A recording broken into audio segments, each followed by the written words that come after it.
Ok, on passe à la suite. Alors, l'inspiration. Comment est venu Dragon Ball?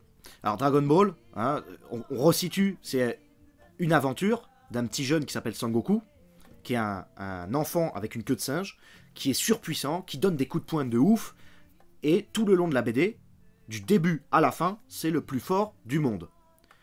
Au début, c'est le plus fort de sa région, ensuite, il est dominé par un maître, qu'il dépasse, puis dominé par Dieu, qu'il dépasse, puis dominé par des ennemis, qu'il dépasse, et il finit à la fin par être toujours le plus fort du monde. D'accord? On peut résumer ça comme ça. Hein. En arc narratif et en dramaturgie, c'est aussi simple que ça. L'histoire de l'enfant le plus fort du monde. Donc, comment naît l'idée de Dragon Ball? Parce que c'est un succès mondial, on peut resituer. Vous voulez, j'imagine... J'aurais été zététicien, youtubeur zététicien, j'aurais resitué. Dragon Ball, succès mondial, dans toutes les librairies, des milliers et des milliards d'exemplaires. J'avais noté le pire, hein, le nombre d'exemplaires vendus. Bon, c'est des millions, quoi. C'est un énorme succès, il s'est fait plein de fric. On dit même qu'il aime l'argent. Bon, bah oui, j'imagine. En tout cas, pour bosser suffisamment pour tenir 42 albums comme ça, oui, il kiffe le fric. C'est aussi plein de jeux vidéo, plein de produits dérivés. Tout ça dans la poche de l'auteur, j'espère. Parce que peut-être que selon le mécanisme japonais, il se peut que les maisons d'édition prennent plus, le manager prenne plus. Mais bon, après, il peut racheter les droits, enfin bon. C'est un mec qui a fait un succès énorme. Voilà. Et comment est-ce qu'il a eu l'idée de ce truc? Est-ce qu'il s'est dit un jour, je vais faire un succès mondial? Je sais pas, mais ce qui est sûr, c'est que je rappelle que dans ces 3 petits tomes, Akira Toriyama, histoire courte, on a ce qu'il avait publié dans Shonen Jump.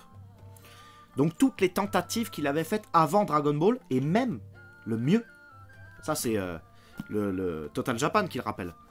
Si vous regardez les dates, pendant qu'il fait Dragon Ball, il continue à essayer de publier des petites histoires de 15 pages, parce que il veut lancer de nouvelles séries. Et sa fatalité, son erreur, sa tristesse, c'est qu'il n'y a aucun des récits qui trouve son public au-delà de 3 relances. Donc il peut faire jusqu'à 3 chapitres et après le public lâche l'affaire et préfère Dragon Ball et ne vote plus pour ces histoires courtes. Pourtant elles sont intéressantes. C'est très riche pour comprendre la structure mentale et ce qu'a vécu Akira Toriyama dans sa vie de dessinateur. Il faut lire ces 3 trucs-là, regarder les dates de publication de Dragon Ball et les dates de publication de ces histoires courtes.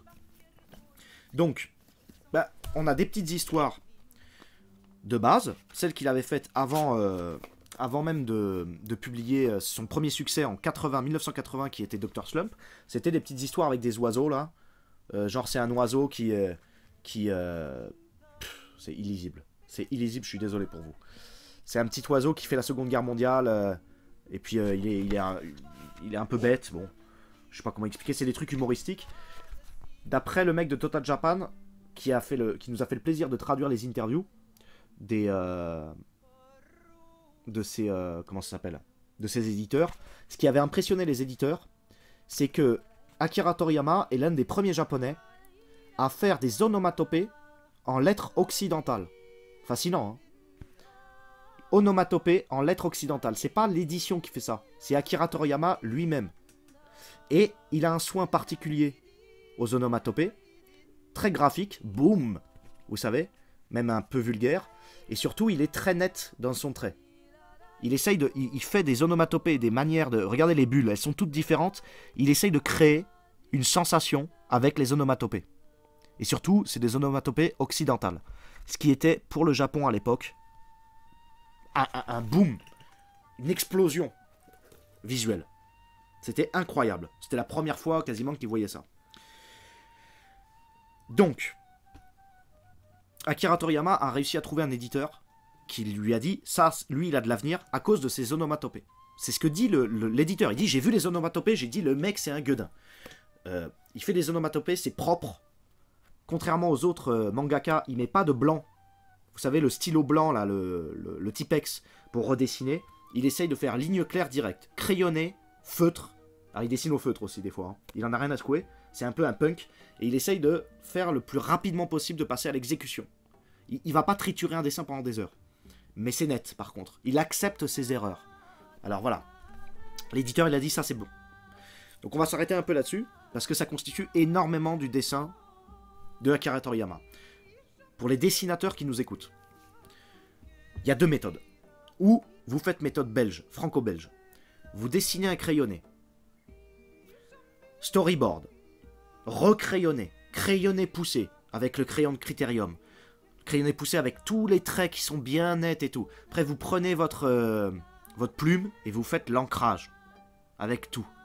Hein, et si vous vous trompez, vous mettez du blanc, vous découpez, vous repassez, et gna gna, il faut que ça soit parfait.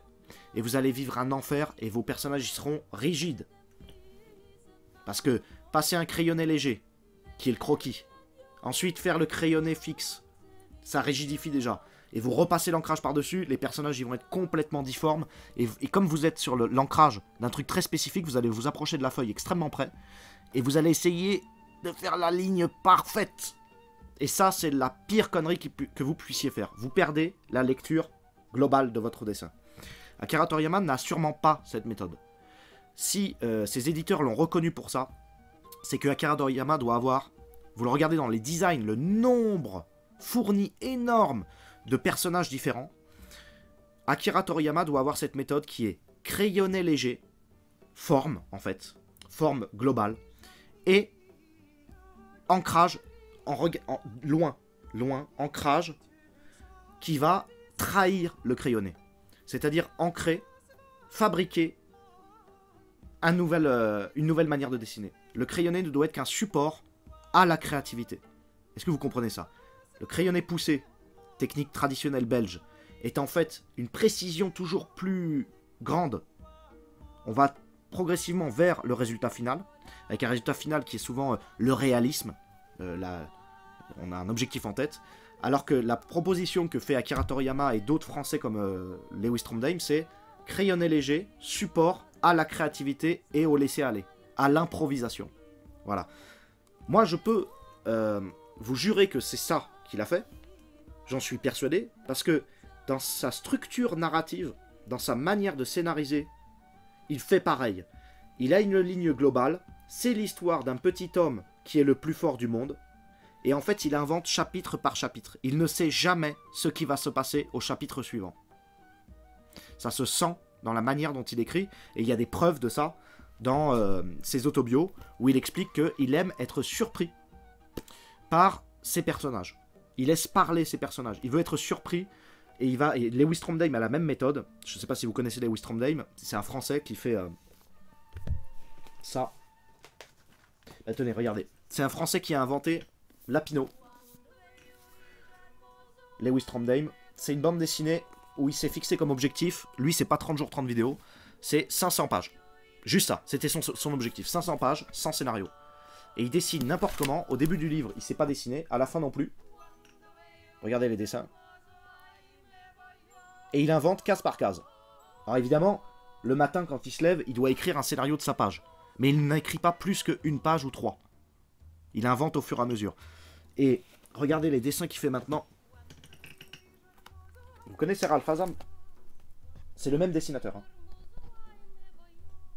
10 ans plus tard.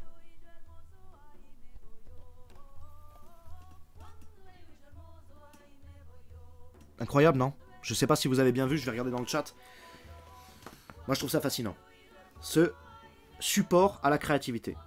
Donc, esquisse, l'esquisse, le crayonné, la structure narrative, comme crayonné visuel ou structure narrative, comme support à la création spontanée. Et non pas comme précision et avancer vers un objectif. Alors, Teddy, j'aurais une question pour toi. Que penses-tu de Johannes Farr? C'est marrant, je voulais y venir, mais c'est vite fait, c'est en une annexe. Johannes Farr et Lewis Trondheim ont inventé une bande dessinée qui s'appelle Donjon, qui est d'inspiration jeu de rôle. En fait, ils ont fait un jeu de rôle ensemble, et ils l'ont mis en BD, et ça a donné quasiment 50 pages de BD. Pourquoi ils ont fait ça? Parce qu'ils ont réfléchi à la structure, c'est des passionnés de Dragon Ball. Dragon Ball a été récompensé à Angoulême en 84, c'est-à-dire l'année de la sortie de Dragon Ball. Ce qui est absolument incroyable, parce qu'à l'époque, c'était pas évident pour Angoulême, qui était tenu par les Franco-Belges. Les Franco-Belges, c'est malade. Hein. Et ils tenaient la boutique, et en fait, ils ont quand même récompensé cette bande dessinée Dragon Ball 1, parce que c'était magnifique. Voilà. Et au niveau structurel, inventivité, ça paraissait traditionnel. Je pense moi aussi que c'est parce qu'il y avait une teinte traditionnelle. Je vais juste vous montrer la preuve. Voilà moi ce qui me semble. Je pense que ces abrutis, enfin c'est bien qu'ils l'aient récompensé, mais en fait ils ont récompensé Dragon Ball et pas Dr Slump. Souvent les gens se foutent de leur gueule parce qu'ils n'ont pas récompensé Dr Slump. C'est parce que, regardez la première page de Dragon Ball, la version couleur, parce que ces abrutis aussi ont publié la version noir et blanc au départ. Vous voyez cette petite truc. Bon, là c'est l'ensemble hein, de la page. C'est-à-dire l'enfant singe qui marche sur un rouleau. Et regardez ici. Vous avez vu la bulle de texte? On dirait du traditionnel chinois. En fait, comme c'est un graphiste, Akira Toriyama, il a caricaturé une peinture traditionnelle chinoise, en fait. Il a pris tous les éléments chinois traditionnels, qu'on retrouvera plus. Après, ça se japanise énormément avec la question de la corporation. Vous savez, les capsules corp, etc. Mais au départ, il a installé son personnage dans un décor traditionnel de campagne chinoise. Ça doit beaucoup faire référence au fait que ce soit un campagnard japonais, lui. Donc il s'est senti en marge de la modernité. Et son enfant, son petit gosse, est un marginal de la campagne aussi. Et donc, ça, moi je pense que c'est... Les gens d'Angoulême ont été sensibles à ça parce que comme c'était dans les années 80, des gens très fermés encore aux cultures orientales, la BD en fait c'était très français, je veux dire c'est très occidental et l'Amérique, elles sont dégueulasses leurs bandes dessinées, donc et ben ils ont été sensibles je pense au côté chinois, voilà, ils se sont dit c'est les petits chinois, c'est les petits dessins chinois, vous savez, ils ont confondu Japon et Chine, ils se sont dit bah voilà, là on y est, on est chez les Chinois. Et je vais vous dire plus, vous voyez cette composition de cases? On se croirait dans Tintin. Tintin au pays de... Merde, là. Les cigares du pharaon. L'autre, là, le truc des Chinois, là, justement, je me rappelle plus. Eh ben, on dirait ça. C'est-à-dire que la composition de la case, on dirait une composition traditionnelle de la vision d'un occidental sur la Chine. Vous voyez? Le lit de moine, les symboles asiatiques, la petite table chinoise que toutes nos grands-mères ont acheté. Hein, toutes nos grands-mères ont eu ces petites tables-là. Et là où c'est magnifique, et la boule sur laquelle on prie. Et là où c'est magique, c'est que c'est là qu'on voit la similitude entre le Japon et la France. C'est que il y connaît rien, Akira Toriyama, à la culture chinoise. C'est pas sa culture. Ils sont à peine bouddhistes au Japon. Ils détestent les Chinois même historiquement. C'est pas le même empire en fait.